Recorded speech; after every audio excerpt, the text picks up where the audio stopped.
Bonjour à tous, bonjour à toutes. Alors normalement, on a distribué au début du culte un document avec le texte d'aujourd'hui. On a dû en mettre sur toutes les chaises. Il en reste un petit peu à l'avance si vous n'en avez pas. Voilà, c'est parce qu'en fait le texte d'aujourd'hui il est très très long, mais c'est un texte qui est vraiment très très important et je trouvais que c'était super qu'on puisse tous avoir le texte et qu'on puisse repartir chacun chez nous avec ce texte, qu'on puisse le méditer dans la semaine, dans les jours à venir. Et on peut même le distribuer si en reste. Alors je ne sais pas si vous vous souvenez, avant l'été, les frères avaient parlé sur l'évangile de Marc. Donc il y avait eu toute une série de messages sur l'évangile de Marc. Donc il y a eu la pause avec l'été, et plus il y a eu d'autres thèmes qui ont été abordés. Et donc moi je reprends dans l'évangile de Marc, et on arrive aujourd'hui au chapitre 14. Alors, le temps me manquerait pour faire un résumé complet des chapitres précédents. Heureusement, maintenant, il y a la technologie. Donc, tous les messages sont sur le site internet de l'Église. Donc, je vous invite éventuellement à les consulter, à les regarder, à vous faire du bien. Je vais juste faire un tout petit résumé, enfin, un élément de contexte. Donc, lorsque débute ce chapitre, on est déjà à la fin du ministère public de Jésus sur Terre. Ça fait déjà plus de 2 ans et demi qu'il parcourt les différents territoires d'Israël, qu'il enseigne, qui fait des guérisons, des miracles. Il y a eu notamment la multiplication des pains, etc. Voilà, donc c'est à ce moment-là qu'on arrive au début de Marc chapitre 14. Donc le texte va aussi être affiché, merci Salomon. Donc soit vous suivez avec la feuille, soit vous suivez avec le texte. Normalement, tout le monde a la même version, comme ça sera plus simple. Alors la lecture va durer un certain temps, parce que le chapitre est long, mais je trouve que c'est très important qu'on ait tous à cœur ces éléments si importants. Voilà, donc Évangile de Marc, chapitre 14. La fête de Pâques et des pains sans levain devait avoir lieu 2 jours après. Les principaux sacrificateurs et les scribes cherchaient les moyens d'arrêter Jésus par ruse et de le faire mourir. Car ils disaient « Que ce ne soit pas pendant la fête, afin qu'il n'y ait pas de tumulte parmi le peuple. » Comme Jésus était à Béthanie, dans la maison de Simon le lépreux, un homme entra pendant qu'il se trouvait à table. Une femme entra pendant qu'il se trouvait à table. Elle tenait un vase d'albâtre qui renfermait un parfum de nard pur de grand prix. Et, ayant rompu le vase, elle répandit le parfum sur la tête de Jésus. Quelques-uns exprimèrent entre eux leur indignation. « À quoi bon perdre ce parfum ? On aurait pu le vendre plus de 300 deniers et les donner aux pauvres. » Et ils s'irritaient contre cette femme. Mais Jésus dit, « Laissez-la. Pourquoi lui faites-vous de la peine ? Elle a fait une bonne action à mon égard. Car vous avez toujours les pauvres avec vous, et vous pouvez leur faire du bien quand vous voulez. Mais vous ne m'avez pas toujours. Elle a fait ce qu'elle a pu. Elle a d'avance embaumé mon corps pour la sépulture. Je vous le dis en vérité.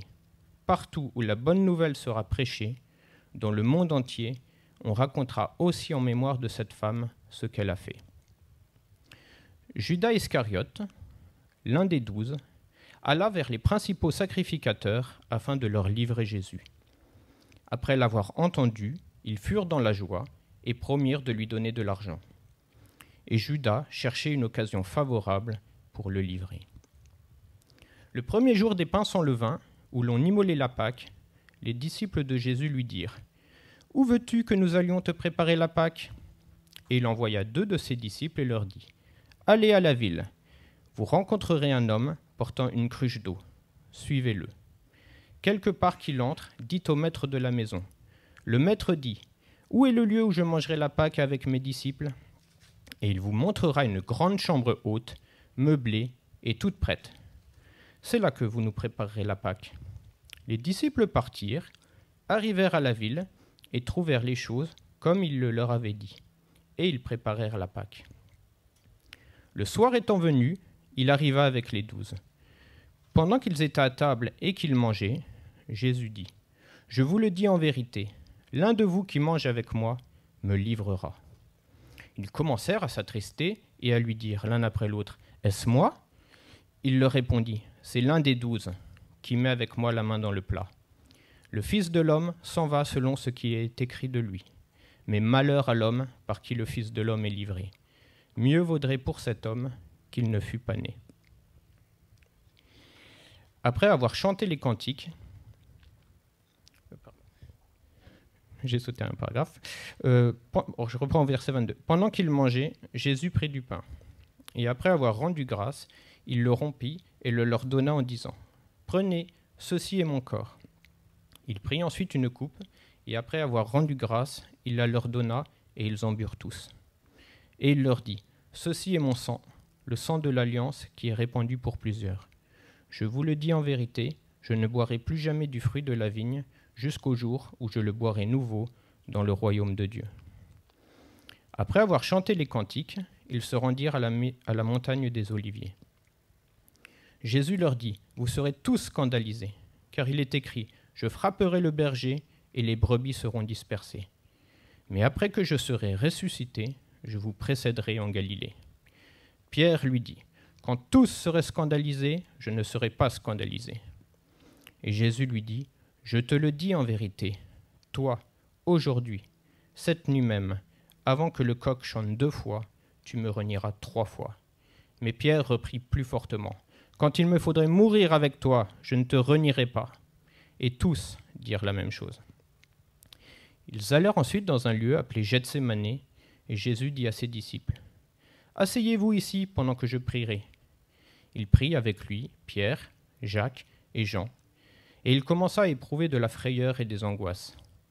Il leur dit « Mon âme est triste jusqu'à la mort. Restez ici et veillez. » Puis, ayant fait quelques pas en avant, il se jeta contre terre et pria que, s'il était possible, cette heure s'éloignât de lui. Il disait « Abba, Père, toutes choses te sont possibles. Éloigne de moi cette coupe. Toutefois, non pas ce que je veux, mais ce que tu veux. » Et il vint vers les disciples qu'il trouva endormis. Il dit à Pierre « Simon, tu dors ? Tu n'as pas pu veiller 1 heure ? Veillez et priez afin que vous ne tombiez pas en tentation. L'esprit est bien disposé, mais la chair est faible. » Il s'éloigna de nouveau et fit la même prière. Il revint et les trouva encore endormis, car leurs yeux étaient appesantis. Ils ne surent que lui répondre. Il revint pour la 3e fois et leur dit « Dormez maintenant et reposez-vous. C'est assez, l'heure est venue. Voici, le Fils de l'homme est livré aux mains des pécheurs. Levez-vous, allons, voici celui qui me livre s'approche. » Et aussitôt, comme il parlait encore, arriva Judas, l'un des 12, et avec lui une foule armée d'épées et de bâtons, envoyés par les principaux sacrificateurs, par les scribes et par les anciens. Celui qui le livrait leur avait donné ce signe : « Celui que je baiserai, c'est lui. Saisissez-le et emmenez-le sûrement. » Dès qu'il fut arrivé, il s'approcha de Jésus, disant « Rabbi », et il le baisa. Alors ces gens mirent la main sur Jésus et le saisirent. Un de ceux qui étaient là, tirant l'épée, frappa le serviteur du souverain sacrificateur et lui emporta l'oreille. Jésus, prenant la parole, leur dit « Vous êtes venus comme après un brigand avec des épées et des bâtons pour vous emparer de moi ? J'étais tous les jours parmi vous, enseignant dans le temple, et vous ne m'avez pas saisi. Mais c'est afin que les Écritures soient accomplies. » Alors, tous l'abandonnèrent et prirent la fuite. Un jeune homme le suivait, n'ayant sur le corps qu'un drap. On se saisit de lui, mais il lâcha son vêtement et se sauva tout nu. Ils emmenèrent Jésus chez le souverain sacrificateur où s'assemblèrent tous les principaux sacrificateurs, les anciens et les scribes. Pierre le suivit de loin jusque dans l'intérieur de la cour du souverain sacrificateur. Il s'assit avec les serviteurs et il se chauffait près du feu. Les principaux sacrificateurs et tout le Sanhédrin cherchaient un témoignage contre Jésus pour le faire mourir. Et ils n'en trouvaient point. Car plusieurs rendaient de faux témoignages contre lui, mais les témoignages ne s'accordaient pas. Quelques-uns se levèrent et portèrent un faux témoignage contre lui, disant « Nous l'avons entendu dire, je détruirai ce temple fait de main d'homme, et en 3 jours j'en bâtirai un autre qui ne sera pas fait de main d'homme. » Même sur ce point-là, leur témoignage ne s'accordait pas. Alors, le souverain sacrificateur, se levant au milieu de l'assemblée, interrogea Jésus et dit « Ne réponds-tu rien ? Qu'est-ce que ces gens déposent contre toi ?» Jésus garda le silence et ne répondit rien. Le souverain sacrificateur l'interrogea de nouveau et lui dit « Es-tu le Christ, le Fils du Dieu béni ?» Jésus répondit « Je le suis. et vous verrez le Fils de l'homme assis à la droite de la puissance de Dieu et venant sur les nuées du ciel. » Alors le souverain sacrificateur déchira ses vêtements et dit : « Qu'avons-nous encore besoin de témoins ? Vous avez entendu le blasphème, que vous en semble ? » Tous le condamnèrent comme méritant la mort. Et quelques-uns se mirent à cracher sur lui, à lui voiler le visage et à le frapper à coups de poing en disant : « Devine !» Et les serviteurs le reçurent en lui donnant des soufflets. Pendant que Pierre était en bas dans la cour, il vint une des servantes du souverain sacrificateur. Voyant Pierre qui se chauffait, elle le regarda et lui dit : « Toi aussi, tu étais avec Jésus de Nazareth. » Il le nia, disant : « Je ne sais pas, je ne comprends pas ce que tu veux dire. » Puis il sortit pour aller dans le vestibule. Et le coq chanta. La servante, l'ayant vu, se mit de nouveau à dire à ceux qui étaient présents : « Celui-ci est de ces gens-là. » Et il le nia de nouveau. Peu après, ceux qui étaient présents dirent encore à Pierre : « Certainement, tu es de ces gens-là, car tu es galiléen. » Alors il commença à faire des imprécations et à jurer : « Je ne connais pas cet homme dont vous parlez. » Aussitôt, pour la seconde fois, le coq chanta. Et Pierre se souvint de la parole que Jésus lui avait dite : « Avant que le coq chante 2 fois, tu me renieras 3 fois. » Et en y réfléchissant, il pleurait. Voilà, c'est un texte très long, mais je pense que ça valait le coup d'être lu parce que c'est des moments très très importants dans la vie de Jésus.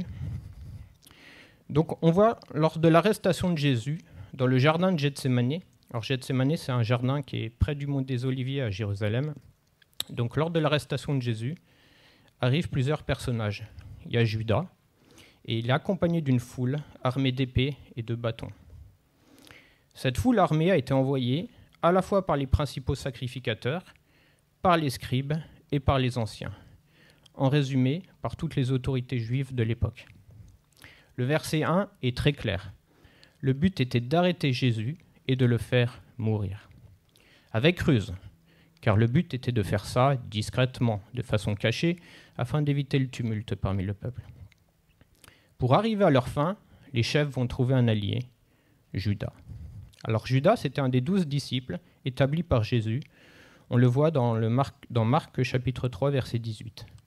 C'est donc un homme qui avait accompagné Jésus les années précédentes et avait assisté à tous les moments forts du ministère de Jésus. Ses paraboles, ses enseignements, la multiplication des pains, les guérisons miraculeuses, etc. Sans parler de tous les moments plus intimes. On voit qu'il mangeait avec Jésus, il mettait la main dans le même plat. Toutes ces promenades, toutes ces discussions. Et pourtant, au verset 10, il est indiqué que Judas alla vers les principaux sacrificateurs. Il y a donc une volonté de Judas d'aller vers les principaux sacrificateurs afin de leur livrer Jésus.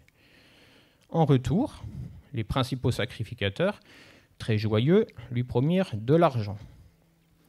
Et là, on voit le gros problème de Judas, c'était l'argent. Dans l'évangile de Jean, il est indiqué que c'était un voleur qui volait l'argent de la bourse. Il avait certainement toute la vie quand il avait accompagné Jésus, entendu parler qu'il faudrait choisir un jour entre Dieu et l'argent, parce que Jésus le répétait. Et malheureusement, Judas, il a choisi l'argent. C'est donc un homme qui a entendu durant des années le message de Jésus, qui mangeait avec Jésus, mais qui a fait délibérément le choix de livrer Jésus, avec comme seule récompense de l'argent. Jésus fut donc trahi par l'un des siens, et trahi pour de l'argent. Et puis, on a cette foule armée qui arrive pour saisir Jésus, accompagné donc de Judas. En face, on a Jésus qui est accompagné des autres disciples, car on voit au verset 32 que les 11, ils l'ont accompagné à Gethsémani. Et d'ailleurs, ils ont tous affirmé qu'ils étaient prêts à mourir avec lui. Donc pour l'instant, tout se passe comme prévu. D'ailleurs, dès que ça commence à dégénérer, il y en a un qui sort l'épée, qui commence à frapper et qui engage la bataille. Malheureusement, ça ne dure pas. On le voit au verset 50, tous l'abandonnèrent et prirent la fuite. Alors certes, Pierre, il va le suivre de loin, il va voir un petit peu ce qui se passe, mais ça finira mal, puisqu'il finira même par renier 3 fois Jésus. Donc dans ce jardin de Gethsémani, au final, on a Jésus livré par un de ses disciples, qui finit par être abandonné par les autres disciples, et arrêté de nuit, comme un malfaiteur, par une foule armée. Mais en fait, on peut se poser la question, pourquoi les sacrificateurs, les scribes et les anciens, ils voulaient arrêter Jésus? Alors, le verset 55 est quand même très étonnant. Il est dit, les principaux sacrificateurs et tout le Sanhédrin cherchaient un témoignage contre Jésus pour le faire mourir, et ils n'en trouvaient point. C'est quand même étonnant. Je ne suis pas juriste, mais généralement, lorsque quelqu'un est arrêté, c'est qu'on a déjà un motif d'accusation, lui-même basé sur plusieurs témoignages. Mais là, c'est l'inverse. On a déjà la condamnation dès le verset 1, ils veulent la mort, et l'arrestation précède le recueil des témoignages. Et même les différents témoignages trouvés sont faux, et ils ne s'accordent pas entre eux. Et finalement, on le condamne pour un blasphème qu'il a prononcé après son arrestation. Ce qui veut donc dire qu'au moment de son arrestation, il n'avait rien contre lui. Évidemment, comme dans tous ces moments-là, il y a un déferlement de violence, la foule chauffe à blanc, crache, frappe, méprise. Et c'est dans cette condamnation pour blasphème qu'on devine certainement les véritables motivations des chefs religieux de l'époque. C'est qu'en fait, ils n'acceptaient pas et ils ne supportaient pas surtout que Jésus affirme être le Messie, le Christ, annoncé par les prophètes. Et que de ce fait, le peuple allait lui donner une importance supérieure à eux. Orgueil, jalousie, ruse, complot, violence, trahison, lâcheté. Amer tableau de la société et du pouvoir religieux de l'époque. On voit donc ici Jésus, un innocent livré et condamné par des pécheurs sur la base d'un procès non préparé dont le verdict était connu d'avance. Mais si on s'arrête là, est-ce qu'on ne passe pas à côté de l'essentiel? En effet, malheureusement, des erreurs judiciaires et des procès truqués, il y en a eu tout au long de l'histoire. Il y en a encore malheureusement aujourd'hui. Est-ce que la condamnation de Jésus serait juste une erreur judiciaire parmi tant d'autres? Je vous propose qu'on aille plus loin. Je précise qu'il n'est pas question de dédouaner qui que ce soit dans cette affaire. Judas, les religieux, tout ça, ont choisi délibérément les choix qu'ils ont effectués. D'ailleurs, Jésus dit en parlant de Judas, « Malheur à l'homme par qui le Fils de l'homme est livré. Mieux vaudrait pour cet homme qu'il ne soit pas né. » Mais ceci dit, si on reprend la lecture, plusieurs éléments interrogent. Par exemple, au verset 18, Jésus dit « Je vous le dis en vérité, l'un de vous qui mange avec moi me livrera. » Est-ce que Jésus, par hasard, savait déjà ce qui se préparait en secret? Et dans les cas-là, pourquoi n'a-t-il pas fui? Puis, dans les versets 27 à 31, Jésus annonce à ses disciples qu'ils allaient être scandalisés et que Pierre le renierait. Pourtant, s'il savait que Pierre allait le renier, pourquoi il lui demande de l'accompagner dans le jardin? Alors certains penseront peut-être que c'est normal, que Jésus est un prophète, qu'il dispose de connaître à l'avance ce qui va se passer à l'avenir. Et d'ailleurs, pour des milliers et des millions de gens encore aujourd'hui, Jésus est juste un prophète. Mais si on s'arrête là, Jésus est un prophète, finalement, ça le met au même niveau que son cousin Jean-Baptiste, lui aussi qui a été un prophète condamné à mort pour des raisons non valables. Et peut-être que là aussi, on passe à côté de l'essentiel. Alors on va plus loin. À Gethsémani, il y a deux phases. Il y a l'arrestation de Jésus, mais avant, il y a un autre moment, une autre séquence presque incroyable, surréaliste. On la voit au verset 32. Donc là, Jésus arrive avec ses 11 disciples pour prier. Et là, Jésus commence à éprouver de la frayeur et des angoisses. Il fait cette confidence à Pierre, Jacques et Jean, 3 de ses disciples. « Mon âme est triste jusqu'à la mort. Restez ici et veillez. » Et au verset 35, je cite, « Peu ayant fait quelques pas en avant, il se jeta contre terre et pria que s'il était possible, cette heure s'éloigne de lui. Il disait, « Abba, Père, toutes choses te sont possibles. Éloigne de moi cette coupe. Toutefois, non pas ce que je veux, mais ce que tu veux. » Avez-vous remarqué que l'auteur a pris le soin de mentionner que Jésus a utilisé le mot « Abba ».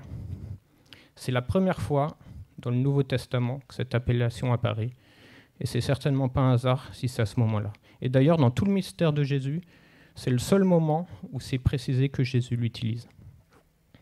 Alors Abba, c'est un mot araméen, c'était la langue maternelle de Jésus. C'est la forme araméenne du mot hébreu « père », qui peut aussi être employé pour dire « mon père », qui peut être employé pour dire « mon père », qui peut être employé pour dire « mon père ». Alors à l'origine, c'est un mot de balbutiement, tels qu'ils pouvaient déjà sortir de la bouche d'un enfant. Vous savez, un enfant, quand il est enfant, il a des mots, et Abba, c'est un des premiers mots que les enfants disent dans cette langue. Et là, on voit Jésus angoissé dans la peur, la mort dans l'âme, à genoux en prière, et il utilise le mot Abba. Alors, je ne veux pas faire de comparaison, mais juste illustrer par une image. On m'a rapporté plusieurs fois que pendant la Première Guerre mondiale, les soldats dans les tranchées ou sur les chaînes de guerre, lorsqu'ils sentaient la mort se rapprocher, ils se mettaient parfois à crier.